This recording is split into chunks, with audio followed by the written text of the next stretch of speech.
Hey y'all, Paul Kilo, Juliet 5 Golf Kilo Kilo, the Southern Ham, and today it's quite clear we're not out in a park. But we're going to talk about something that I've been wanting to do for quite some time. As my channel has grown a little bit, I have begun to get a lot of inquiries, a lot of questions from subscribers and viewers who, I guess the way to put it is they are anxious and excited to get into POTA activations, but they're just a little apprehensive. And what I've gleaned from all of that is that they just need a little help in hand. They come to me with specific questions and that kind of thing, as I'm sure they do a lot of other YouTubers. But I thought today what I'd like to do is put together what I'm going to call POTA step by step. Now, if you're an activator who's been out there and done hundreds of activations, this probably isn't for you.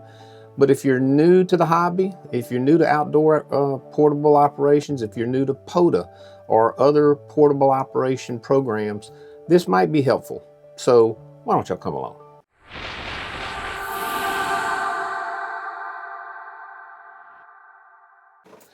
So what I'd like to do in this video is go through several steps, and they range from initial reconnaissance all the way to going QRT during an activation and uploading your logs. So I want to start with the fact that the first and foremost thing, I'm going to assume that if you're going to get into activating POTA, you've gone to the POTA.app website and you have registered. That's the first thing to do, is just get registered so that you are in the system, okay? Once you're in the system, you got to decide what you're going to do. So the first thing you're going to do is try to find a park to activate. It may be easy. You may live right near a park. You may live near a wildlife management area, a state park, a national park for that matter, that you want to activate. But in doing your, what I'm going to call reconnaissance, it's important to do several things, and this will make your life a lot easier. Think of it as a spy mission. So you're going to use every resource that you can to check that park out. If it's close enough that you can go and do a drive-by, which is what I did on my first activation. I went the day before I intended to do the activation, scoped the place out, found where were there picnic tables, where were there, parking spots, where could I go that I'd be out of the way, and that kind of thing. If that's available to you, I highly recommend that. But if not, there are a lot of resources. There's Google Maps, there's Google Earth, the POTA site itself, but use those things to try, go to the website for the park. Do everything you can to get as much information about the park, its layout, where, are there places where you can activate from? Is it something, if you are not physically able to hike in, can you park at a spot where you can activate? Do all of that work ahead of time. Find out if there's any fees that need to be paid when you get to the park. You don't want to drive an hour to a park and not have the admission fee. In Louisiana, for example, most of our state parks, I think it's like $3 or whatever to get in on a day use basis. I go so often, I have an annual pass. That's something else to consider if you really get active in POTA operations. Make sure that you have your directions to the park. Don't just take off and think you know where you're going. Map it out. Use Google Maps. Run it right to the location you want to get to. Get your drive, the step-by-step driving directions, so that you don't waste time, that you get to the park on time and you get to where you want to go. And then, of course, identify that operating location. So now you know the park you want to go to, you've done your reconnaissance, you kind of know where you're going to go. You got to do the next step. Step 2, equipment check. In the equipment check, you want to check all of your equipment that you're going to utilize in your POTA activation. I like to do it at home. Set it up, go backyard portable, set up your radio, your coax with your battery, with your antenna that you intend to use, your logging device. Are you going to use your phone? Are you going to use a laptop or a tablet? How are you going to access the internet? Are you going to utilize your phone and attach to the phone hotspot? Do you have a standalone hotspot? I have one. I have one that you see in my videos. It's a soulless hotspot. Make sure that you have all of the things that you need to set up your station. Set that station up at home and give it a run. Give it a test. hunt some POTA with it a day or two before you're going to go out, and make sure that everything works. Everything is going to work the way you want. And then, of course, when it comes to antennas and coaxial cable, have a backup. If you can possibly have two antennas, you never know what you're going to need to. I always suggest a vertical and a wire antenna. So for me, that is a 17-foot whip as my vertical, and an end-fed half-wave. My spool antenna is my standby go-to end-fed half-wave. So if you have an end-fed half-wave and you've got a vertical, you can pretty well set up at any park location that you need to get to. But the key to the equipment is to test it before you go. The last thing you want to do is drive to a location, be excited about your first POTA activation, and your stuff doesn't work. So get that out of the way ahead of time. The next step, step number 3, is scheduling your activation. So when we talk about scheduling the activation, this is in the POTA app website. You can, if for example, you know, and this really comes into play if you're going to a unique location, a unique park, especially a park that either has not been activated before, maybe it's only been activated a couple of times. If it's unique in any way, shape, or form, I really like to schedule that activation. And here's why. Because active hunters look at that scheduling page and they're looking for, you know, what parks are going to be activated tomorrow, the next day, the next day. They plan their hunting just as much as we as activators plan our activations. So if you schedule that activation, you basically go on the site, you go to the activations web tab on the POTA page, and you put in there the park you're going to, what time you expect to start your activation, what time you expect to end your activation, and what frequency or frequencies you expect to operate on. That way hunters can be looking for you and you can walk right into a pileup when you get out there to do your activation. The next step, step number 4, is setting up your station. All right, so we have all of our equipment checked out. We're ready to go. We've scheduled our activation. We've used the reconnaissance to know where we're going, and now we have just shown up at the park. Now it's time to set up our station. So how are we setting up? Are we on a picnic table? Are we tailgate portable? Or are we just backpacking in and setting up on top of a rock or a log or whatever we are? Really doesn't matter which one of those configurations you're faced with. The key thing, and a thing I want to recommend is that set your station up in a comfortable layout. For example, I'm right-handed, so I generally hold my mic in my left hand because I can use my left hand good enough to key the mic, but I use my right hand for logging, for typing in all of my call signs. I use Smart Logger. My right hand's there to type in the call signs in my logger. But you want your station to be comfortable, because in many activations you're there for some time. You're there for 45 minutes, you're there for 4 hours, just depends on how long you want to be there. So a comfortable setup is really important. Have something to drink, have some hydration. I carry my POTA jug with me, and I keep it full of ice water, and that way if I need a little sip to wet the whistle, because when you're talking a lot, calling CQ and having QSOs, your old mouth can get dry, so it's important to have something to hydrate and stay hydrated. But in addition to setting up your tabletop where your logger is in the right place, your radio's in the right place where you can see it, you can see the frequencies on the radio, you can see the waterfall if you have one. The other thing is making sure that you set your antenna up in the right location. The worst mistake I've ever made was taking the time to set up my antenna in the perfect spot where I thought the antenna should go, and then not having a long enough run of coax to get from that point to where I was going to operate. So I had to move everything around, set up the antenna.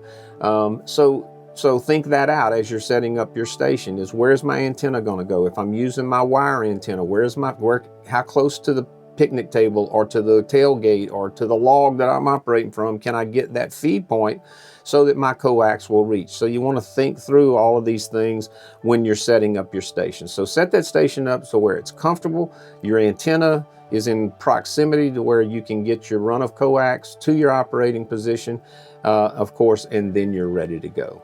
The next step is the most fun, and that's finding an open frequency. Number 5 is finding an open frequency. And on some days, especially on weekends, Saturdays and Sundays, and if there's contests going on, sometimes finding an open frequency to operate can be very difficult. It's much easier during the week, I will say. I'm retired, so I generally don't operate on Saturdays and Sundays. I leave that for those of you that that's the only days that you can operate. So I try to do most of my activations on weekdays, Monday through Friday, and I don't have as much difficulty finding an open frequency. But the key to finding an open frequency is this, is listen, listen, and listen more. So tune around, use the POTA spotting page is what I generally start with, and I look at the activators and what frequencies they're spotted on, and I'm looking for at least a 6 kilohertz gap that I can slot in the middle. I want to be 3 away from anybody that's already out there activating, because the first thing I don't want to do is step on another activator. So I'm looking for that 6 kilohertz separation so I can slide in the middle. So if there is a spot on, say, 14.280, and then the next spot is on 14.286, I know I can slot in at 14.283 as long as no one else is on that frequency. So I tune to that frequency. I listen, listen, listen for a few minutes to make sure that there's just not somebody else on that frequency calling CQ.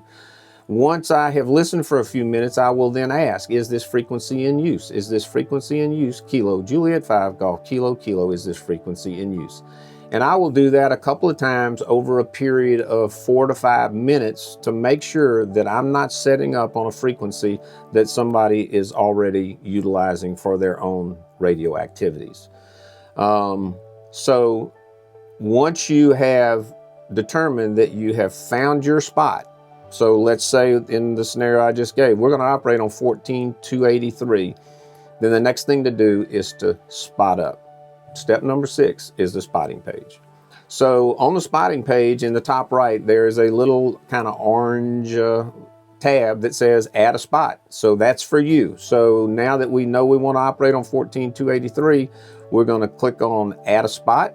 We're going to fill out the information. One thing that you have to know, and I learned the hard way, I didn't know this until I got out there and tried it, and I was like, why is this not working? When you enter the frequency, the 14.283 on the spotting page, when you're adding your spot, you don't put the decimal in there. It's 14283, no decimal on the POTA spotting page. Not sure why it's that way, but that's the way it is. So when you're entering your frequency, you don't put the decimal in. You put in your park information, US 10562, and it will come up and populate the name of that park. You put in your frequency, you hit add spot, and you are now spotted. So after you've spotted yourself and you are on the frequency that you've selected, it's time to call CQ. So on the one pro tip I will give you is that when you first set up and you first call CQ, is make it an extended CQ call. So don't just say CQ, Kilo Juliet 5, Golf, Kilo, Kilo, calling CQ POTA. Don't do that on your first one. Okay, when you first set up on that frequency, you want to put out there CQ, CQ, CQ20, CQ20 meters, Kilo Juliet 5, Golf, Kilo, Kilo, calling CQ POTA, CQ Parks on the Air, Kilo Juliet 5, Golf, Kilo, Kilo, calling CQ on 20 for Parks on the Air at US 10562 for Parks on the Air. This is Kilo. You follow my language. You want to call for a little while, and the reason you do that is because hunters are out there spinning that dial. They're spinning that VFO looking for activators, and that may be just how they find you. And then once you have kind of gotten through that first CQ call, you're ready to go. So let's talk briefly about the activation itself. I think this is really important. When you do an activation, you and nobody else sets the pace for your activation. I'm sure if you're interested in POTA activations, you've probably looked at a lot of YouTube videos of different activators. And if you look at 50 different activators, you're going to see 50 different styles of activations. Some operators go fast because their interest is getting as many QSOs as possible. They're not interested in saying anything beyond 5'9". That's it. Everybody's a 5'9", just roll on, okay? But the key thing is you set the pace. And when you're first starting out, I suggest you take it slow, breathe, have a little bit of not a rag chew necessarily, but say hello to people, thank them for the contact, wish them well, 73, give them an honest signal report, either by ear or by looking at your meter on your radio. But the key thing is simply to develop your own style. Go as fast or as slow as you want to go. And over time, you will develop your own style. Don't try to imitate anybody that you've seen on YouTube. Don't do that. Develop your own style. And over time, it will come as natural as the day is long. A style that fits you and your personality. And that's the best advice that I can give you about doing an activation. So step 7 is logging all your contacts. So you have your logger, whether you're using Ham 2K Polo, whether you're using Smart Logger like I do, Hammers, World Radio League, there are a number of loggers, or if you're using paper logs. And paper is okay. I don't do it unless it's an emergency. I have had activations. I had one activation where I drove 2.5 hours to a state park. I got there and my computer was dead as a hammer. It just wouldn't work.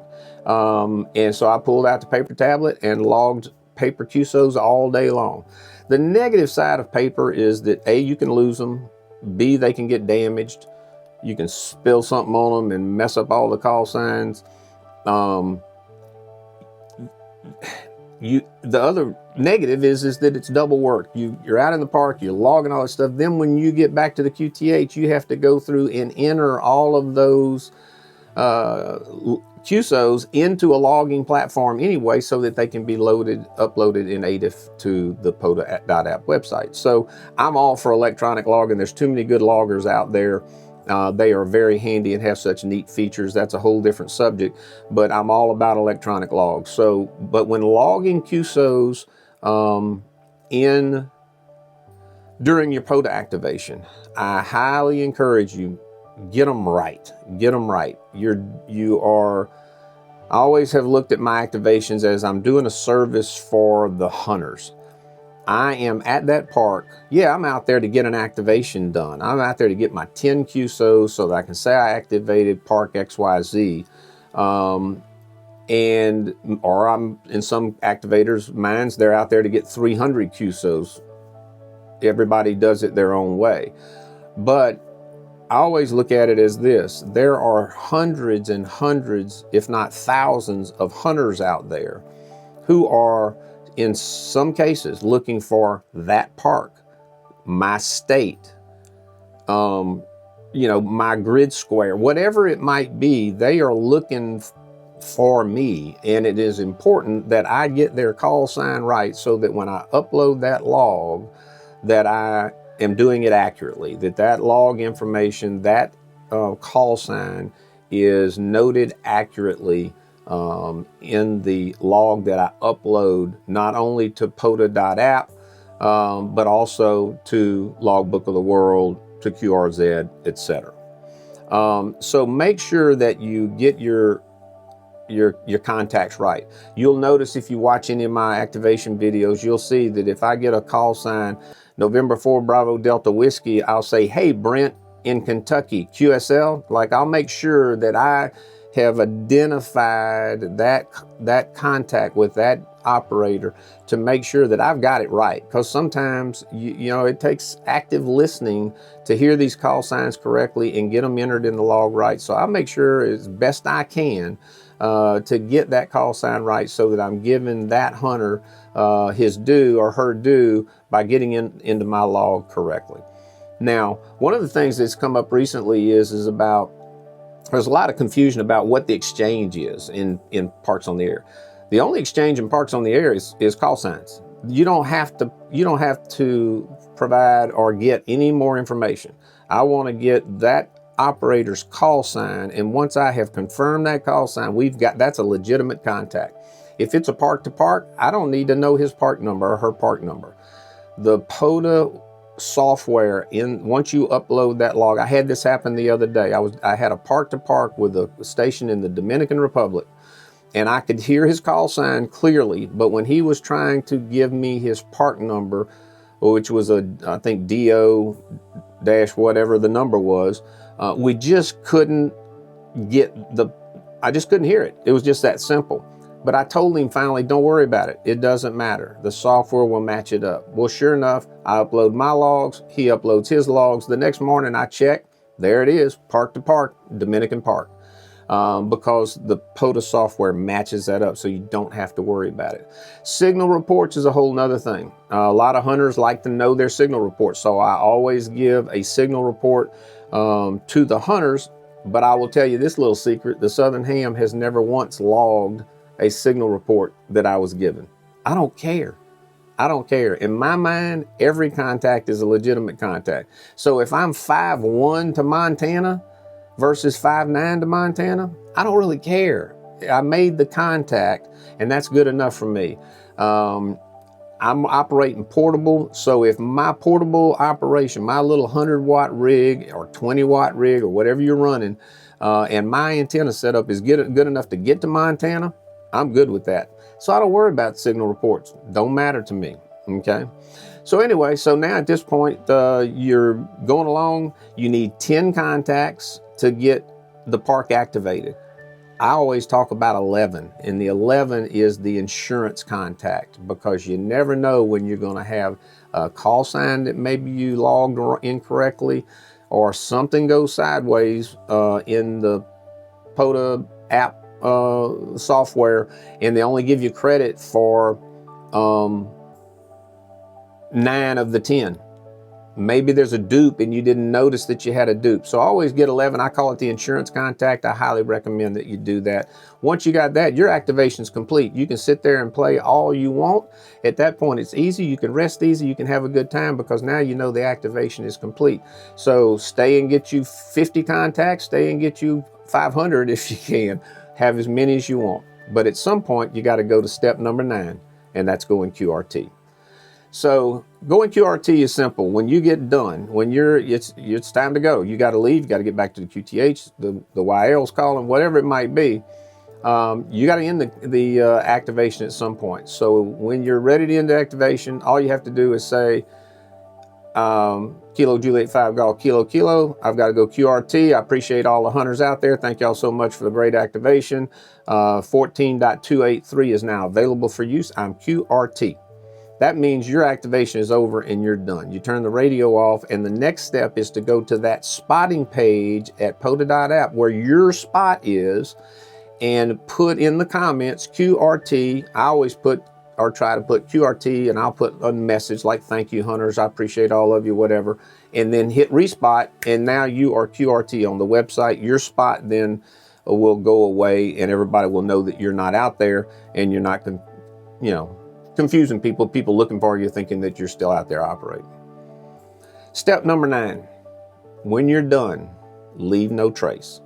We as our activators want to make sure that when we leave out of a park, that we leave no trace. Don't leave any trash. Don't leave, anything hanging in a tree. Don't forget items on the picnic table.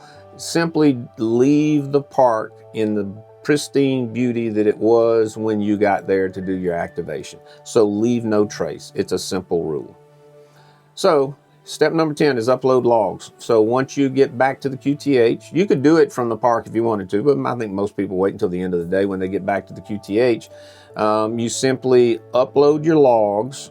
So in my case, I use Smart Logger. So in Smart Logger, I would go to that activation that I just did. I would hit download that ADIF file to my logs on my computer.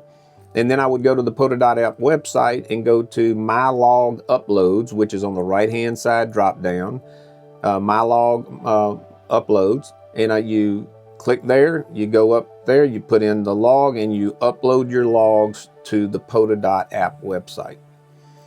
I also upload to QRZ and Logbook of the World, but those are optional for you. But the key thing is to make sure that you get those logs uploaded to the POTA.app website. So this is 10 steps that I think are pretty concise that will make any activator's POTA activation simple enough.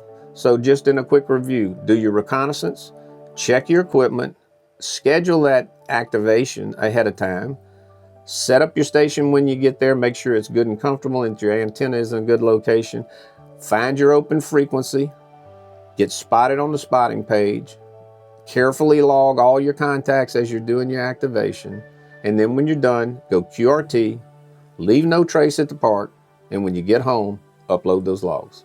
I hope this has been helpful. I certainly appreciate each and every one of you. I'd appreciate your comments. So if I've left anything out, if you think there's a pro tip that I should have put in there, please put that in the comments. Feedback. If I've said anything wrong, put that in the comments. I'm a big boy. I can take it. I really do appreciate it. I intend this to be helpful for those new to POTA activations that just need a little guidance and a little helping hand on getting through that activation and making sure that it's enjoyable and fun.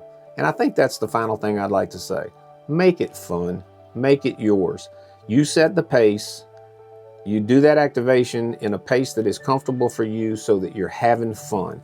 If it's not fun, it's not worth doing. Get out there and have fun. I appreciate every one of you. Thank y'all for coming along. 7-3.